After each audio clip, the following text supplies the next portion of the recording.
So first thing, Stevan has mentioned, so to say, one kind of radicalism in Bosnia, but still there's this other one, and that's state-enabled right-wing radicalism, which I'll discuss later, and there is this religious radicalism, mostly Islamic radicalism. Maybe to the next slide, Stevan, please. Just wait, I lost the slide now while I was going around. There you go. All right, we can go on. Okay. You're doing the slides, Sumut. Okay. Yeah, I'm doing. I thought, Stevan, sorry. No. Sorry. So, in the context of right-wing radicalization, we have ethno-nationalistic narrative by the ethno-nationalistic political elite, which are actually three ruling parties in Bosnia and Herzegovina. Oh, what's this? Sorry. Okay. So to repeat, so it is. First, I want to say that it is really hard to discuss radicalism in Bosnia and Herzegovina without this historical context. So to say. So I will try to do it as best I can, so you understand what is actually going on in Bosnia and Herzegovina in the context of radicalism. But so we have these ethno-nationalistic narratives produced by the three leading political parties, ethno-nationalistic parties. So it's a Bosniak party, Serb party, and Croat political party, which are almost 100% like based on one nationality, and that is their political narrative. And the second point, we have this ethnic homogenization and the politics of otherness. So how to explain ethnic homogenization in the context of Bosnia and Herzegovina? So we have this like three territories in Bosnia and Herzegovina. Bosnia and Herzegovina is made of two entities and one district, which two entities are almost 100% ethnically homogeneous. They are ethnically clean, which is a direct product from the war we had from 92 to 95. And it has remained like that until now. So that was like set in Dayton Peace Agreement in 95, and that's it. That's how it is now. So in the context of ethnic homogenization, so one of the examples for the politics of ethnic homogenization in Bosnia and Herzegovina are, for example, the two schools under one roof, which actually means that students are going in one school in the context of one building, but they have separate administration, school administration. They have a separate, I don't know, director, separate curriculum, school curriculum, but they're in one building. So it's mostly a division between Bosniaks, Muslims, Bosnian Muslims, and Bosnian Croats. And it's mostly based in central Bosnia. We have, I think, 53 of such schools in Bosnia and Herzegovina. So that's one example of the ethnic homogenization.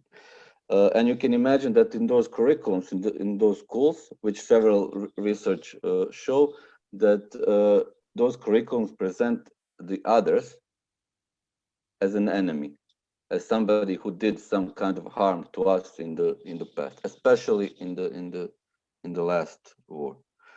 In those schools, we have something that we call national group of subjects, which is geography, history, religious teaching,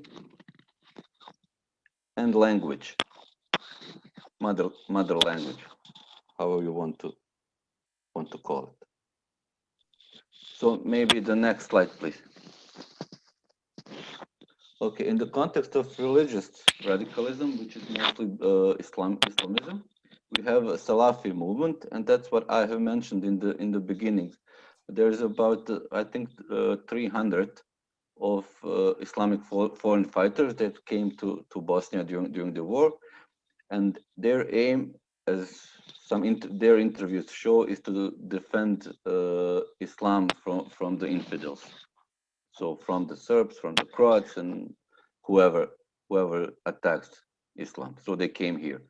because as Islam says, we all need to defend our brothers wherever they are. We are all brothers. We need to defend each other. So they came here, of course, with the help of the politics in those days. Then on the second point, we have Bosnian fighters in Iraq and Syria, some more than 300 people who went there for the same reason. And research has shown that not all Salafi movement, people that belong to Salafi movement are supporting the trip to Syria or Iraq or wherever, but all the people that went there were members of Salafi movement, which is really interesting. Next slide, please. So what we see as challenges for Bosnia and Herzegovina in the context of radicalism, so we're now speaking about the future. It's in 2015, a strategy for preventing and combating terrorism was accepted by the local authorities, Bosnian authorities, but it was not fully implemented.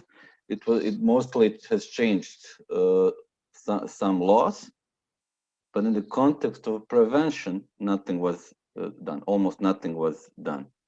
There's no strategy for returning foreign fighters and their families. So from those 300 people, of course, some has died, but some are also returning, and their wives and their children, who have been, according to some research, radicalized.